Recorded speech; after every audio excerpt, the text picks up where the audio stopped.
اچھا، آج ہم نے جس ٹاپک کو ڈسکس کرنے کے لیے چنا ہے وہ یہ ہے کہ کیریئر کا انتخاب کیسے کریں. مطلب کیریئر کا انتخاب کس طرح کریں، کن مضامین کا انتخاب کریں، کن مضامین کو رکھیں، کون سی فیلڈ بہتر ہے، میٹرک، انٹر اور یونیورسٹی لیول پر کن مضامین کو منتخب کیا جائے، اور اگر ہم اس کو منتخب کر لیتے ہیں تو اس کی آؤٹ پٹ کیا ہوگی. ہمیں پتہ ہی نہیں ہوتا کہ کون سا سبجیکٹ سلیکٹ کریں، اس کا کیا کرائیٹیریا ہونا چاہیے. سبجیکٹ کو سلیکٹ کرنے کے بعد ہم کس سبجیکٹ کو اپنے سکوپ کے طور پر لیں اور اس کو آگے اپنی فیلڈ کے اندر لے جا سکیں، اور ان کون کون سے کالجز، کون کون سے یونیورسٹیوں کو جوائن کر سکتے ہیں پاکستان میں، اور اگر ہم ابروڈ چلے جاتے ہیں تو اس کا میرٹ کیا ہے، اس کا سکوپ کیا ہے، اور میرٹ کیلکولیشن فارمولا کیا ہوتا ہے. اگر مجھے مس گائیڈ کر دیا جاتا ہے تو میں کس کس فیلڈ کو جوائن کر سکتا ہوں، مطلب مس گائیڈ ہو جاتا ہوں تو پھر میں کس کس شعبے کو دیکھوں اور اس میں جا سکتا ہوں، اور کون کون سے آپشن میرے پاس اب موجود ہیں. اس سارے سوالات کو آج ہم ڈسکس کریں گے. تو سب سے پہلے یہاں پر یہ لفظ کیریئر ہے، یہ کیا ہوتا ہے، اس کو ہم سب سے پہلے تھوڑا سا دیکھیں گے. جب ہم کیریئر کے بارے میں سوچتے ہیں نا تو سب سے پہلے جو لفظ کیریئر ہے اس کو ہمیں سمجھنا پڑتا ہے. وہ یہ ہے کہ اگر میں اس کو شارٹ میں کہوں کہ شارٹ کے اندر کیریئر کا کیا مطلب ہے، تو کیریئر کا مطلب ہوتا ہے وہ اپورچونیٹیز جن کی بیس پر آپ ترقی کر سکتے ہیں. مطلب کیریئر کا مطلب زندگی گزارنا نہیں ہوتا. کیریئر کا مطلب ہوتا ہے اچھے طریقے سے زندگی گزارنا. مطلب کہ وہ تمام مواقع کہ جو مجھے آگے بڑھنے کے لیے چاہیے، جس کے ذریعے میں مالی اعتبار سے اور انٹرنلی پرسکون رہ سکوں.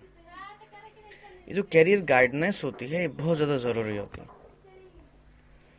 جس کو سمجھانے کے لیے میں 5 پوائنٹ کو ڈسکس کروں گا. سب سے پہلے یہ ہے کہ ہم دوسروں کی موٹیویشن سٹوریز کو اپنی سکسیس کے طور پر لے رہے ہوتے ہیں. مطلب کہ ہم دوسروں کی موٹیویشن سٹوریز پر خود کو چلانے کی کوشش کرتے ہیں. نتیجہ کیا نکلتا ہے کہ ہم فیل ہو جاتے ہیں.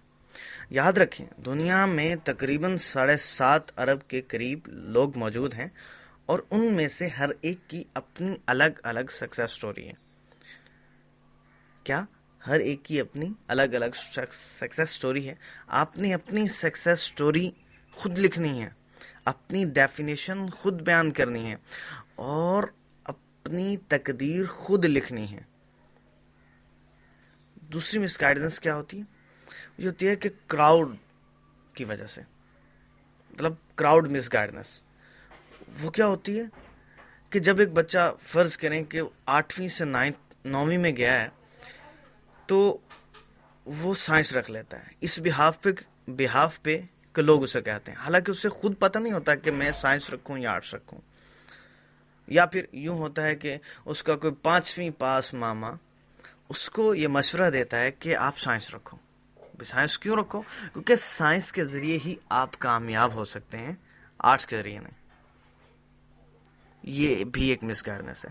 یا پھر دوسری صورتحال یہ پیدا ہوتی ہے کہ جب ایک بچہ میٹرک کر لیتا ہے تو اب آگے اس کے پاس 2 آپشن ہوتے ہیں کہ F S C pre medical یا F S C pre engineering. اگر میں سادہ الفاظ میں کہوں تو یوں ہوگا کہ F S C with bio and F S C with math. لیکن اس سے یہ ٹرم رٹوا دی جاتی ہے کہ F S C pre medical. مطلب کہ اگر وہ F S C pre medical کر رہا ہے تو اس سے ہر حال میں اتنے نمبر لینے چاہیے کہ اس کا داخلہ کسی یونیورسٹی میں، کسی ڈاکٹر والے کالج میں، یونیورسٹی میں ہو سکے تاکہ وہ ایم بی بی ایس کر سکے.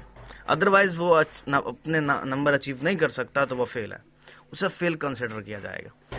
اور اگر ہم انجینئرنگ کی بات کر لیں، F S C pre engineering, تو اس کو یہ سمجھایا جاتا ہے، اس کو یہ اس کے مائنڈ میں فٹ کیا جاتا ہے کہ اگر وہ F S C pre engineering کر رہا ہے تو اس کے لیے جو سب سے بیسٹ ہے اور جو سب سے اہم بات ہے وہ یہ ہے کہ وہ کسی سرکاری یونیورسٹی میں اس کو داخلہ ملے، ادروائز اس کی زندگی سپائل، ختم. یہ بھی غلط ہے. حالانکہ یہ ہوتا ہے کہ F S C pre math, F S C with math, F S C with bio, یہ 2 ٹرم ہوتی ہیں. اگر بچہ اس کو دیکھے، اگر وہ اتنے مارکس اچیو نہیں کر سکتا تو اس کے آگے بھی اس کے لیے جہاں اور ہوتے ہیں. مطلب وہ اپلائیڈ سائنس میں جا سکتا ہے، فزیکل سائنس میں جا سکتا ہے، اور بھی بے شمار اس کے پاس شعبے ہوتے ہیں، لیکن وہ اس کو یہ نہیں دکھایا جاتا. اس کو بس ایک بات رٹوائی جاتی ہے کہ کراؤڈ کیا کہتا ہے، لوگ کیا کہتے ہیں. یہ بھی مس گائیڈنس ہے اور یہ غلط ہے. تیسری بات یہ ہے کہ ہم لوگوں سے متاثر ہو رہے ہوتے ہیں. مثلا میں مثال کے طور پر کہ میرے بڑے بھائی نے بایو رکھی تھی تو میں بھی بایو رکھوں گا، یا پھر میرے کسی کزن نے کمپیوٹر رکھی تھی، آج کل وہ بہت زیادہ پیسہ کما رہا ہے تو میں بھی کمپیوٹر رکھوں گا تو ہی پیسہ کماؤں گا، تو ہی کامیاب ہو سکتا ہوں، ادروائز نہیں. یہ بھی غلط ہے. چوتھی بات جو ہے نا وہ یہ ہے کہ میڈیا ٹرینڈ، کہ ٹی وی پر، نیوز پیپر پر، سوشل میڈیا پر یہ ٹرینڈ چل رہے ہوتے ہیں، یہ نیوز چل رہی ہوتی ہیں کہ آپ یوں کریں تو یوں بن جائیں گے، آپ بھی یہ بن سکتے ہیں، آپ بھی یہ بن سکتے ہیں. تو آپ اس میڈیا ٹرینڈ کو دیکھتے ہوئے کوئی شعبہ سلیکٹ کر لیتے ہیں. یہ بھی غلط ہے. پانچویں بات یہ ہے کہ آؤٹ آف فوکس، مطلب کہ ہمیں یہ پتہ ہی نہیں ہوتا کہ ہمارا مقصد کیا ہے. ہم کوئی شعبہ جو سلیکٹ کر رہے ہیں اسے کیوں سلیکٹ کر رہے ہیں، ہمارا مشن کیا ہے، ہماری ڈیسٹینیشن کیا ہے. ہم آؤٹ آف ویژن ہوتے ہیں، ہمارا کوئی ویژن نہیں ہوتا، جس وجہ سے ہم فیل ہو جاتے ہیں. یہ بھی غلط ہے. اس کو سمجھانے کے لیے میں فوکس کی، اب دیکھیں ان سب پوائنٹ میں جو سب سے بیسٹ پوائنٹ ہے وہ ہے فوکس. کیریئر کاؤنسلنگ کے لیے، کیریئر کے لیے جو سب سے اہم پوائنٹ ہے وہ ہے فوکس. آپ کا فوکس کیا ہے، آپ کی ڈیسٹینیشن کیا ہے، آپ کا مشن کیا ہے، آپ بننا کیا چاہتے ہیں. یہ جو فوکس ہے یہی آپ کو ڈیفائن کرتا ہے، یہی آپ کی تقدیر لکھتا ہے، یہی آپ کی ڈیفینیشن ہوتا ہے، یہی آپ کا مستقبل ہوتا ہے. تو اس کو سمجھانے کے لیے میں ایک چھوٹی سی ایک سٹوری آپ سے بیان کرنا چاہوں گا.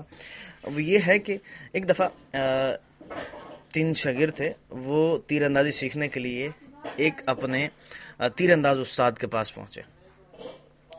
جو تیر انداز استاد تھا اس کے اصول تھا کہ جب بھی کوئی اس کے پاس شاگرد آتا تھا تو اس کا ٹیسٹ لیتا تھا. تو ان سے بھی ٹیسٹ لینا تھا. اس نے تینوں کو کھڑا کیا، ہاتھوں میں اس نے تیر انداز دے دی. اس نے پہلے کو بلایا اور ایک لکڑی کا اس نے پرندہ لیا اور اسے درخت پہ رکھ دیا. اس نے پہلے تیر انداز کو بلایا اور اسے کہا کہ بتاؤ تمہیں کیا نظر آ رہا ہے. اس نے کہا سر مجھے درخت نظر آ رہا ہے جس پر سبز پتے ہیں اور اس کے درمیان میں ایک چھوٹا سا پرندہ نظر آ رہا ہے.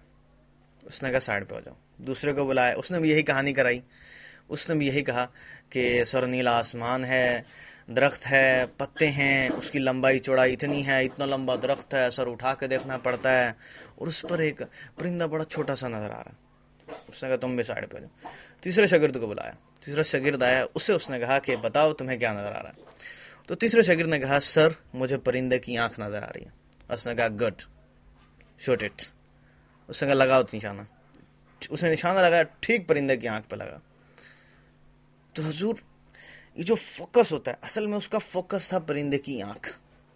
جو فوکس ہے، یہ جو ڈیسٹینیشن ہے یہ آپ کو ڈیفائن کرتی ہے. ارد گرد کے حالات فوکس پر اثر انداز نہیں ہوتے. اگر آپ اپنے کام پر فوکس رکھیں گے، اپنی منزل پر فوکس رکھیں گے، ارد گرد کے حالات پہ توجہ نہیں دیں گے، کیا ہو رہا ہے، کیسے ہو رہا ہے، لوگ کیا کہہ رہے ہیں، اگر آپ یہ نہیں کریں گے تو آپ اپنی منزل کو اچیو کر لیں گے، آپ کو آپ کی منزل مل جائے گی. یہ ہوتا ہے کیریئر. باقی جو ہے وہ انشاءاللہ